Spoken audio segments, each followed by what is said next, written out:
Las soluciones están hechas por sistemas dispersos homogéneos, termodinámicos, estables y monofásicos. Sus componentes no se logran observar a simple vista. El tamaño de las partículas de la fase dispersa son de tamaño atómico molecular y nunca se sedimentan. Están formadas por dos o más sustancias y no existe una reacción química. La fase dispersa es el soluto y la fase dispersora el solvente, y pueden estar expresadas en tres estados: sólido, líquido y gaseoso. Este es un ejemplo de sólido, dado que los componentes se encuentran en estado sólido a una temperatura ambiente. El siguiente es un gas disuelto en sólido, ya que las esporas de la piedra simbolizan el gas compuesto en esta.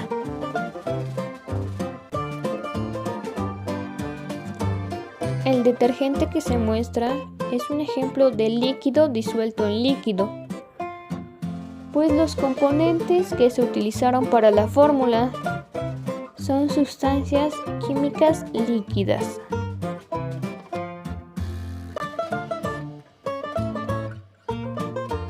Después tenemos un gas disuelto en gas y por último un gas disuelto en líquido.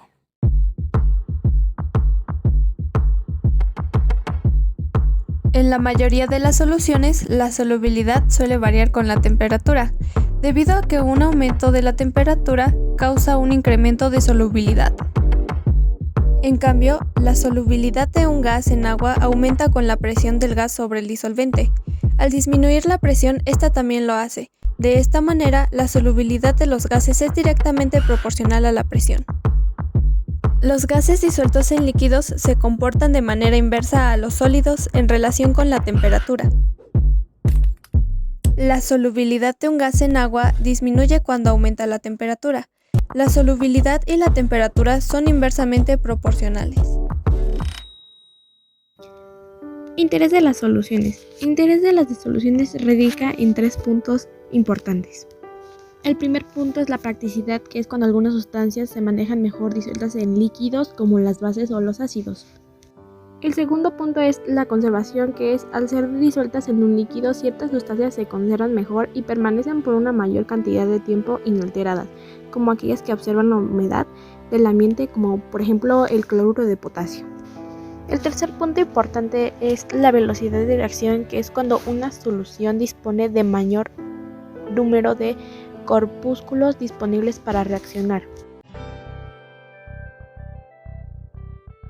Disoluciones cualitativas. Esta clasificación no toma en cuenta la cantidad numérica de soluto y solvente presentes, sino que depende de la proporción entre ellos y se clasifica de la siguiente manera. Como podemos observar en el video, es una disolución diluida, pues es aquella en donde la cantidad de soluto que interviene en esta es mínima en una proporción y posee un volumen determinado. La que sigue es una disolución concentrada. Tiene una cantidad considerable de soluto en un volumen determinado. Como podemos observar en el video, se agregó un poco más de sal y va perdiendo su forma clara el agua. Disolución insaturada. No tiene la cantidad máxima posible de soluto para una temperatura y presión dadas. Como se muestra en el video, al agregar más sal al agua, esta va perdiendo su calidad. Disolución saturada. Tiene la mayor cantidad posible de soluto para una temperatura y presión dadas. En ellas existe un equilibrio entre el soluto y el solvente. Disolución sobresaturada. Contiene más soluto del que puede existir en un equilibrio a una temperatura y presión dadas.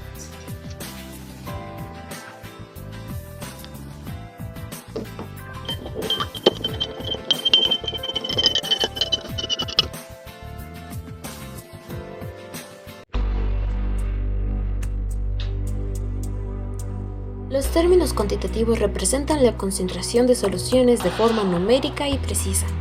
Estos se dividen en 3.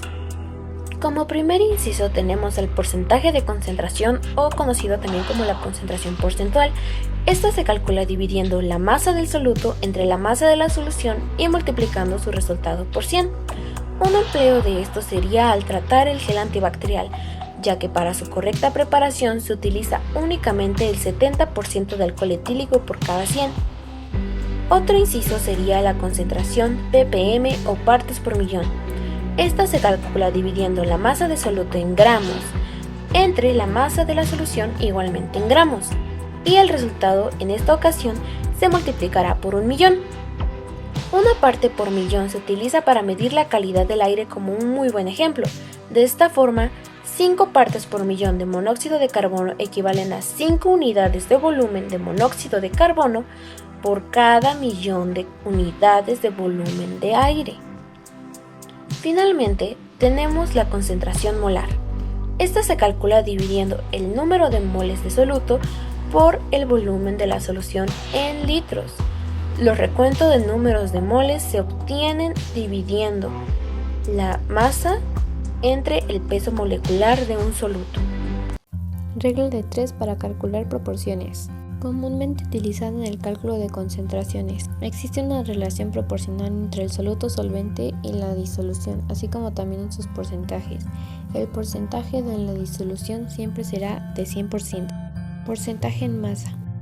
Simboliza los gramos de soluto que existen en 100 gramos de solución. El total de la masa de la solución estará formada por la masa del soluto más la masa del disolvente. Un ejemplo de esto es una solución donde el 10% de azúcar en agua contiene 10 gramos de azúcar en 100 gramos de disolución. Porcentaje en volumen. Es el encargado de indicar la cantidad de mililitros existentes en 100 mililitros de solución. Un ejemplo de este es el siguiente. Cuando se ocupan los grados Gay-Lussac, de esta forma se cuantifica el contenido de etanol en las bebidas alcohólicas.